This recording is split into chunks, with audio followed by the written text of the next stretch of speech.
Assalamualaikum warahmatullahi wabarakatuh. Kami dari kelompok 15, kali ini kita akan mendiskusikan dan juga mempresentasikan mengenai materi penyuntingan akademik. Nah, pada pembahasan materi kali ini, kami kelompok 15 beranggotakan Anara Natania Sabella dengan NIM 008, kemudian saya sendiri, Linda Puspitasari dengan NIM 026. Nah, berikut adalah daftar isi dari pokok-pokok materi yang akan kita bahas pada presentasi materi penyuntingan akademik.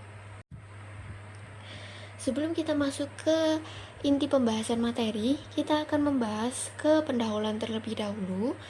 Jadi, penyuntingan akademik itu merupakan proses yang memastikan naskah ilmiah tersusun dengan jelas, runtut, dan juga sesuai dengan kaidah penulisan.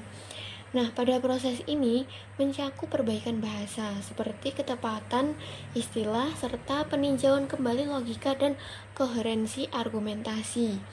Nah, dengan adanya penyuntingan yang baik, kualitas tulisan meningkat sehingga karya ilmiah menjadi lebih akurat, mudah dipahami, dan memiliki integritas akademik yang kuat.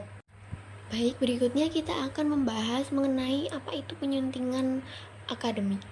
Nah, penyuntingan ini merupakan proses penyiapan naskah agar naskah itu layak terbit dengan memperhatikan sistematika penyajian, ketepatan isi, serta unsur kebahasaan seperti ejaan, diksi, dan struktur kalimat. Nah, pada kegiatan penyuntingan ini, itu bertujuan untuk meningkatkan kejelasan dan juga kualitas tulisan dengan memperbaiki kesalahan bahasa, memastikan konsistensi, serta memperkuat pesan yang ingin disampaikan. Nah, penyuntingan pada akademik ini dapat dilakukan oleh penulis sendiri melalui swastanting atau oleh editor profesional yang memiliki keahlian khusus dalam memperbaiki naskah. Nah, melalui proses penyuntingan yang baik ini, tulisan itu diharapkan untuk menjadi lebih runtut, mudah dipahami, dan lebih siap dinikmati oleh pembaca. Baik, materi selanjutnya adalah penyuntingan akademik. Setelah kita memahami definisi dari penyuntingan akademik, dari penyuntingan kita akan membahas apa itu penyuntingan akademik. Nah, mahasiswa itu tidak terlepas dari tugas menulis akademik. Contohnya seperti laporan, artikel, makalah, skripsi, karya ilmiah lainnya juga. Nah, maka dari itu mahasiswa perlu mempelajari penyuntingan akademik. Nah, penyuntingan akademik ini fungsinya adalah untuk memastikan kejelasan, kesesuaian dengan standar akademik, konsistensi atau terdiri dari, terdiri dari gaya format, terus ada terminologi. Nah, juga ada kebenaran, isinya berupa fakta, tata bahasa, ejaan dari kalimat yang disusun. Nah, selanjutnya ada kelancaran alur argumen dan kepatuhan pada pedoman penulisan. Nah, ini ada aspek penyuntingan akademik. Jadi ada 3 aspek. Yang pertama ada substantif, mekanis, dan teknis. Jadi ada 3 aspek yang perlu diperhatikan dalam menyunting. Nah, di sini ada yang pertama organisasi kontennya. Nah, di sini ada keologisan alur bab dan subbab. Jadi harus memiliki istilahnya nyambung atau penyambungan gitu ya. Atau ada korelasinya antara bab dan subbabnya. Jadi ada logis antara bab dan subbab. Nah, ini ada keseimbangan porsi antar bagian. Terus pada bagian mekanis, pada kebahasaan, nah tata bahasa atau ejaan dan diksinya harus diperhatikan dan konsistensi istilah teknisnya. Nah, yang ketiga ada teknisnya, yaitu berupa kutipan dan referensi. Yang pertama ada akurasi sumbernya, bisa menggunakan style APA, MLA, dan Shigaku, atau mungkin ada referensi yang lainnya. Nah, selanjutnya ada keseragaman format bibliografi ini ya. Jadi format bibliografinya mau menggunakan style apa, harus disesuaikan. Nah, yang kedua ada pengembangan argumen. Nah, pengembangan argumen ini ada kekuatan tesis dan dukungan buktinya. Jadi kita harus menyertakan data. Jadi buktinya ada dan ada koherensi antar paragrafnya. Nah, yang kedua ada gaya penulisannya secara mekanis.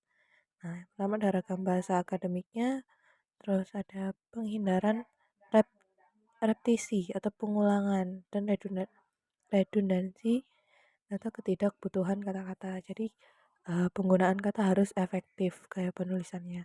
Nah, selanjutnya ada tata letaknya. Tata letaknya itu harus memperhatikan margin, font, spasi, penomoran halaman, dan laber, gambar, atau tabelnya. Jadi semuanya harus dimuat dan lengkap. Nah, yang ketiga ada kejelasan gagasan dari aspek substantif. Gitu. Yang pertama, penghilangan ambiguitas. Jadi dalam suatu pembentukan kalimat itu tidak boleh menimbulkan pemahaman yang ambigu, jadi harus jelas. Terus yang kedua ada penyederhanaan kalimat kompleks. Nah, ini menindaklanjuti gaya penulisan, jadi penyederhanaan kalimat kompleks ini kita mencari kalimat efektif, jadi tidak berbelit-belit. Nah, yang selanjutnya dari sisi mekanis pemastian konsistensi, yaitu ada format heading, penulisan angka, kutipan, dan lain sebagainya. Dan yang terakhir ada kesesuaian dengan pedoman selingkung dan ada aspek teknis, aturan institusi.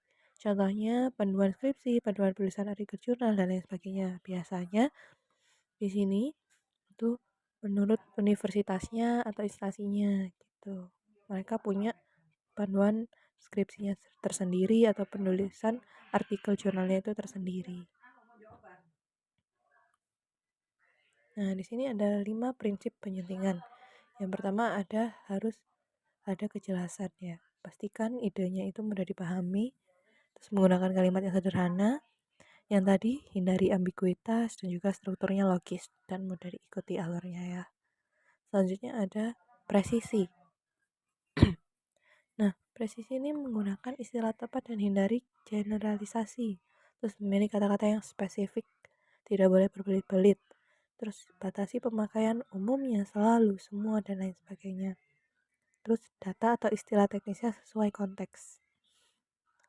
Nah, selanjutnya ada objektivitas. Jadi minimalkan bias subjektif. Terus harus menghindari opini pribadi. Jadi harus menggunakan bukti data dan pendukung. Nah, yang terakhir ada netral dalam pemilihan kata. Jadi kita tidak boleh berpihak ke satu sisi. Nah, selanjutnya yang keempat ada hemat kata. Nah, di sini ada hilangkan kalimat tidak perlu. Jadi tidak boleh berbelit-belit, kita harus menggunakan kalimat yang efektif. Terus harus hapus repetisi. Seperti yang tadi, hindari plenoasme atau kata berlebihan dan fokus pada ide inti. Nah, yang kelima ada pembaca sasaran. Sesuaikan kompleksitas dengan pembaca sasaran. Adaptasi istilah teknis, penjelasan konsep sesuai latar pembaca dan akademis. Umum mahasiswa. Ini harus disesuaikan. Boleh teknis mendalam, terus kalau umum gunakan analogi sederhana, mahasiswa penjelasan dasar. Nah, ini adalah contoh penyuntingan ya. Yang pertama, ini adalah katanya, ketika syarat perangkat layanan jaringan internet terpenuhi, maka kendala berikutnya ialah kuota internet. Di sini seperti tidak ada keefektifan dari kalimat. Nah, ini kesalahannya, kita sunting, kita analisis.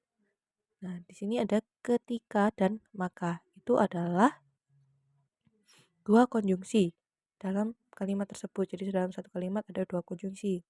Nah, seharusnya ada satu supaya tidak terlalu boros kata. Ketika syarat perangkat dan layanan jaringan internet terpenuhi, kendala berikutnya ialah kuota internet. Jadi kita menghilangkan kata maka. Nah, selanjutnya di sini contoh keduanya ada kalimat komunikasi di era digital telah berubah secara signifikan. Dan sini ada citasinya. Nah, ini terdapat kesalahan penggunaan konjungsi di yang menyertai waktu. Nah, seharusnya kalau di itu menggunakan kata pada. Kalau di berarti menunjukkan kata tempat seperti itu. Jadi kita mengganti, kita sunting menjadi seperti ini. Nah, baik, kita sudah di ujung kesimpulan. Jadi penyuntingan itu merupakan proses memperbaiki tulisan hingga layak terbit dalam konteks akademik. Nah, penyuntingan itu penting dilakukan untuk meningkatkan kualitas dan kejelasan tulisan. Penyuntingan dalam dunia akademik digunakan untuk memperbaiki karya ilmiah seperti makalah, skripsi, tesis, artikel, atau disertasi, atau lain sebagainya. Atau makalah juga bisa. Untuk memastikan kesesuaian dengan standar akademik, konsistensi, kebenaran, kelancaran alur argumen, dan kepatuhan pada pedoman penulisan. Nah, penyuntingan yang baik itu dapat mencegah kesalahpahaman dan memastikan karya akademik itu berdampak maksimal. Berikut adalah referensi yang kami gunakan. Nah, sekian, terima kasih dari kelompok 15.